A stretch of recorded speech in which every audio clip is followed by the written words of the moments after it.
We are going to talk in this segment about why. Why did Omar Mateen go into a gay nightclub and kill at least 50 people? Why? I'm going to read to you the quote from President Obama. Over the coming days, we will uncover how and why this happened, and we will go wherever the facts lead us. I'd like to also read to you the opening sentence of one of the Washington Post stories. Three of the most contentious questions in American culture and politics, gay rights, gun control, and terrorism, collided in a horrific way in an Orlando nightclub early Sunday. It is not entirely clear what inspired Omar Mateen to commit the worst mass shooting in U.S. history, or what might have been done to stop it. It actually is clear. Now, what I'm about to share with you is not on most TV and radio stations, and it's also not in most newspapers today. Hopefully it will be.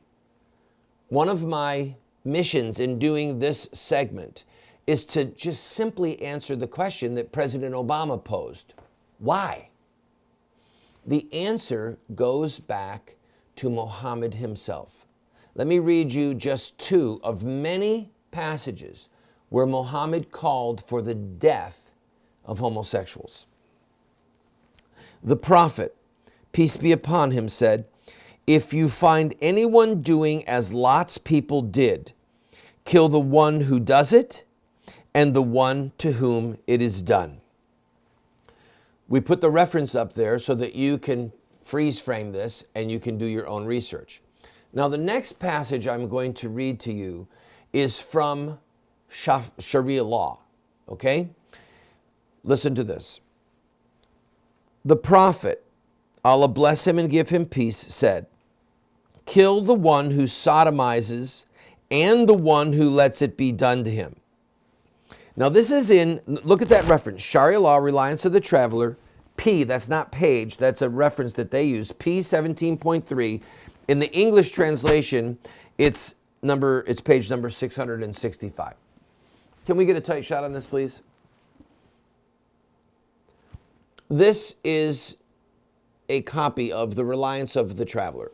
Now, this book is an English translation with the Arabic right next to it of Islamic Sharia law, and this is called the Shafi'i school. Quick background. In Islamic ideology, there are four main schools of Sharia law: the Hanafites, the Malachites, the Shafi'ites, and the Hanbalites, okay? Those four schools, they base Sharia law on two things. What did Muhammad do and say that is not in the Quran? What does the Quran say? And then a lesser thing that they look for is unity among all four schools. Because Muhammad said that Allah would protect his people from ever agreeing unanimously on an error.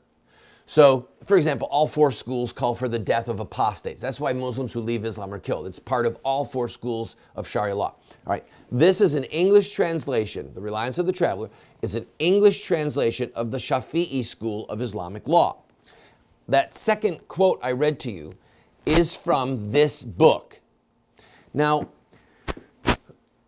if you want to understand the why, all right, President Obama said, why did he do this? The Washington Post says, we're not sure why. No, we are sure why. This is why. He's a devout Muslim, or he was a devout Muslim. Omar Mateen was a devout Muslim who wanted to do Allah's will.